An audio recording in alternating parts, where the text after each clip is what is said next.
Cette année, j'ai commencé un carnet de voyage pour me permettre de garder une trace de notre road trip aux États-Unis.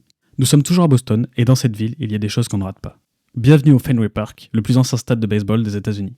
Ce stade a été inauguré en avril 1912, avec un match opposant les New York Islanders, maintenant appelés les Yankees, aux Boston Red Sox. Ils ne sont pas partis chercher bien loin pour leur nom. Les joueurs portaient juste tous des chaussettes de couleur rouge. Facile. Depuis son ouverture, le stade a très peu changé, ce qui lui confère un charme particulier et nostalgique. L'une de ses caractéristiques les plus célèbres, c'est le monstre vert. Un mur situé sur le côté gauche du terrain et qui doit sa notoriété à sa taille gigantesque. Elle complique énormément la tâche des joueurs voulant frapper un home run, car la balle franchit rarement le monstre. Autre fait intéressant, ce mur sert aussi de tableau d'affichage, indiquant même le nombre de balles et de frappes restantes. Lui aussi est d'époque et c'est un peu grâce à ce petit bijou que j'ai pu comprendre les règles de ce sport. Me demandez pas, j'ai déjà oublié comment ça marchait. Assister à un match de baseball, c'est vraiment le top, surtout avec un stade comme celui-là.